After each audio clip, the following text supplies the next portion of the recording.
And so once you put Christ in the center of your life, it kind of frees you up from everything. What I found fascinating today, in the scripture readings we had the reading from Deuteronomy today where Moses gives the Israelites the 10 Commandments, and then the gospel stories where Jesus comes in and says he's not going to change the law at all. He's going to follow it to the letter of the law, at the smallest letter of the law. He will follow the law completely. And you know what? He drove the Pharisees and scribes nuts because he broke the Sabbath on a regular basis. And yet he said he followed the law completely. Jesus has the ability to free us up for the important things in life. Jesus, if you put him in your center, will allow you to focus on the important things. And sometimes we get so caught up in the details of life and not on what's important. The most important thing for you and me is to put him in our center. And once you focus on that, you have incredible freedom in your life. I just want to follow him. And I want to be the best person I can be following. That's it. And it frees you up. And I think that's an important thing to think about. And how much do we need freedom to feel free? And as he said in the Gospel of John, the truth shall set you free. What's the big truth? You are first and foremost a beloved child of God. That's what you are. And if you recognize Christ walking with you, what can you lose? So that's an important thing. So freedom happens when you put Christ in the center of your life. The next one is trust. I think Mohammed has a great line. He says, trust God, but tie your camel first. There's a lot, you got to trust God. But I think that trusting God is an important thing in your life. I just want to give you a story about where trust was so important for me. I have been a pastor in 3 parishes for my career, okay? So I started my first parish when I was in 1979. It was my home parish. And then after 11 years, I moved to Wakanda, my second parish. And I was there for 5 years. And I've been in St. James for 18 years now, okay? But each of those parishes, I had the horrific experience of dealing with a priest who was removed for sexual abuse. I want to tell you, that has been the most painful chapter of our priesthood, is to understand that there are priests who have fallen and have failed.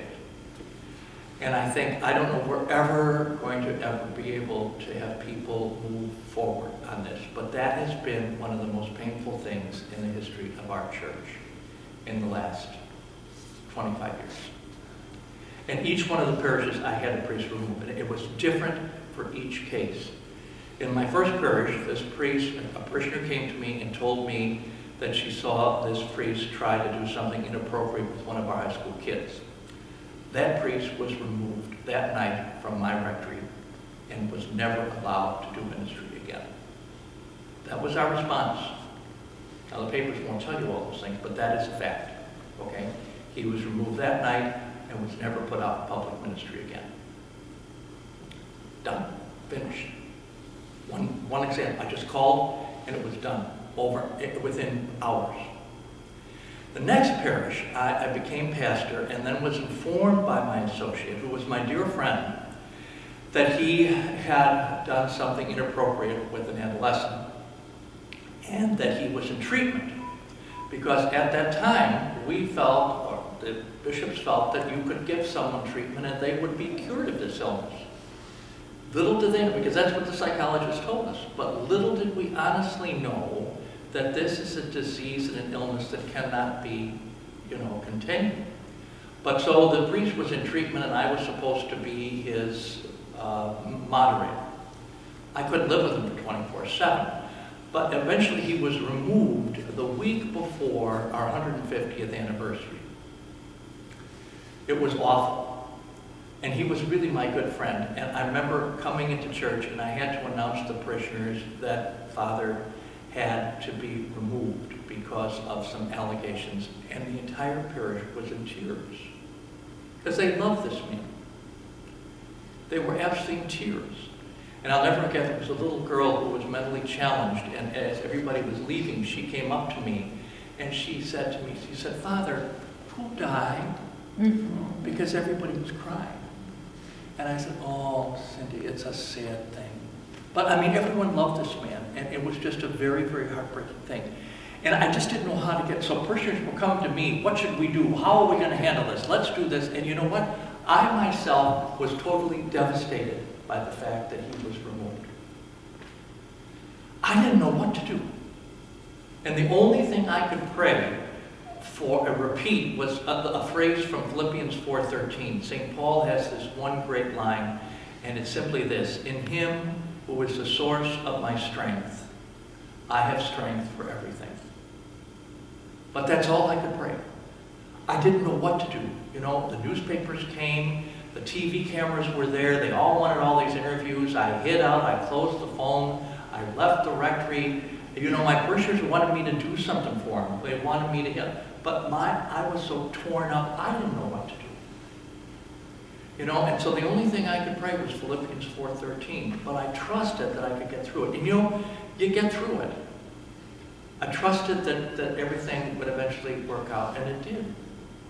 But it's not easy, you know, and in life situations that we all have, I think we have to trust that God will get us through that. And if you put Christ in the center of your life, that will happen because he is the source of your strength. And he will be there with you. And that's an important thing to remember.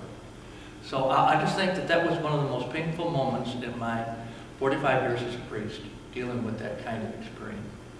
And then the last one, where I was at St. James, my predecessor was removed also, and that was a very difficult time. And once again, the entire parish was in an uproar. And I, you know, I mean, they're expecting me to do something, you know, and I didn't know what to do.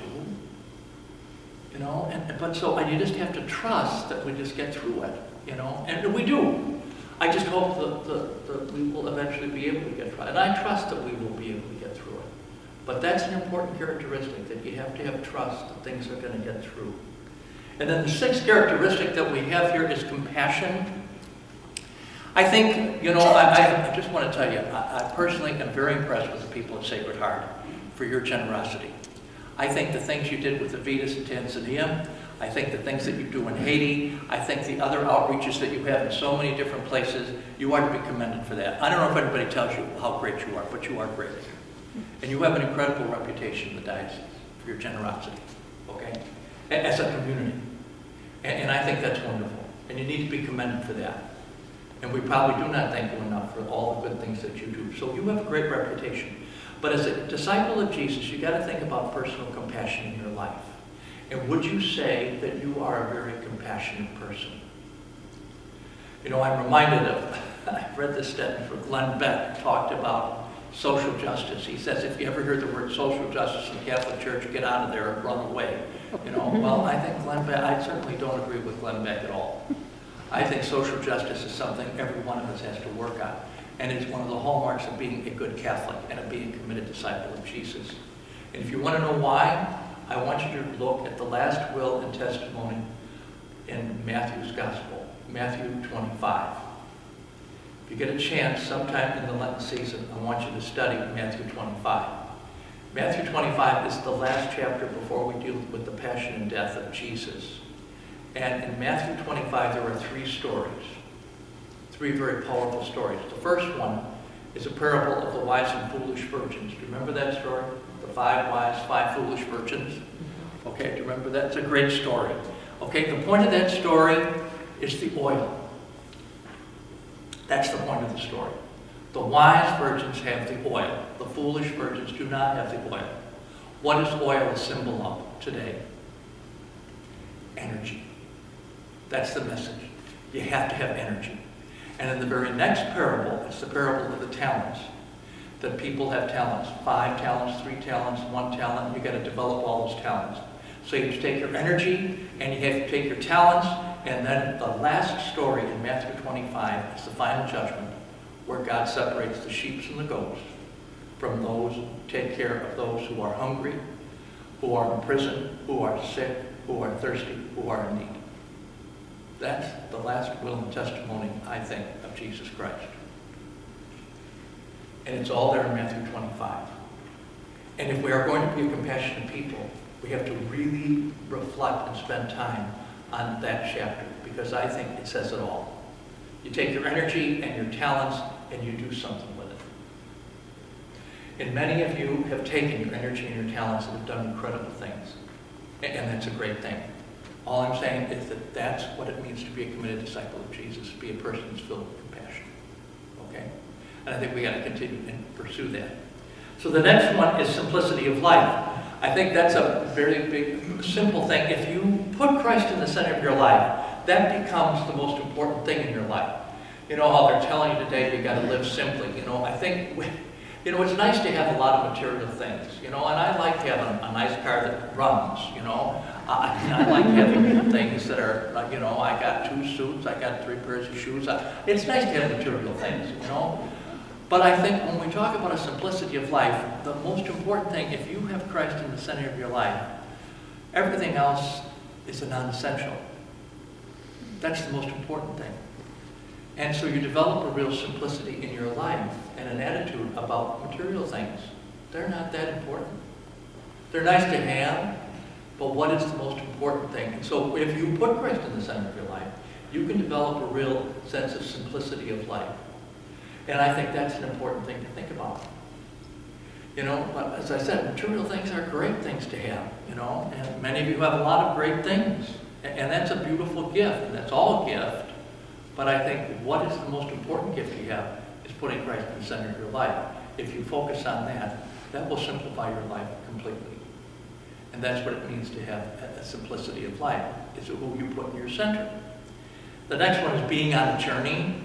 And of course, that's another facet, and it's an important thing. I think the reason we put that there is simply that our spiritual life is like being on a journey. And that we really have to realize that we're never going to stop trying to grow, stop trying to become better, no matter how old we get. Or, you know, like you get to a certain point in your life and say, I had it, I'm not working at this anymore. Well, no, that's not the case. I think we have to look at our lives as Jesus is always journeying with us, and we won't finish our journey until we get to the eternal kingdom. And that we have to keep on growing, we have to keep on developing, and that sense of being on a journey, I'm always on a journey. I'm always trying to develop, I'm always trying to enhance, I'm always trying to deepen my relationship with Christ. It's something that I got to keep on working at every day of my life. Okay, I know I'm not there, I'm just close, you know, and I'm working at it. But I see that as part of my journey. And then I got to keep on working at that every day in my life. And that's the value of being on a journey, is that each and every one of you is on a journey. And that's the wonderful thing about spirituality, because for each and every one of you, it's totally different. Because we are all different. We all have different gifts. We all have different circumstances. And so how you develop your spirituality is being on a journey with the Lord and trying to figure out what is it that the Lord wants me to do more than anything. So that being on a journey is an important sense that a person has to have, okay? So that's the purpose of being on a journey. Then the next one, the 9th one, is a willingness to learn. A disciple is a lifelong learner. Tell me what book you're reading right now, and I can tell you what kind of person you are. I can tell you what kind of person you are. But are you a lifelong learner? It seems to me, one of the things that happened to me in my life after I made a conscious effort to say that Christ was going to be the center of my life, I had a hunger and a thirst for learning more. I wanted to know more, not just about Him, not just about the church, but it was about everything. Because I knew that He wants me to be the best person I can be. So I just think that's an important thing for you to think about. You know, and I think today, more than anything, as Catholics have to become aware of our faith. And what is it that's important to us, you know? And I think we got great books like Vatican Diaries. Mike was talking about the book he's currently reading now. Mine is The Last Lion. Okay, so that's the story of Winston Churchill. Now, what is that going to do for me? It is an inspiration for me. It's an inspiration for me. So reading his biography is an inspiration for me. Because he was so unsuccessful for most of his career. And he never stopped. He never gave up. In fact, my classic line for him is when he spoke to the kindergartners one day. It was like in '42, when everything was always falling apart for Britain. He got up there to the kindergartners and he just looked at them and he said, all I want to tell you is this: never, never, never, never, never, never give up. And he walked away. And I mean, but I just think it's important for us to think the more that we try to learn, the more that we try to develop, you know, that's going to make us better people.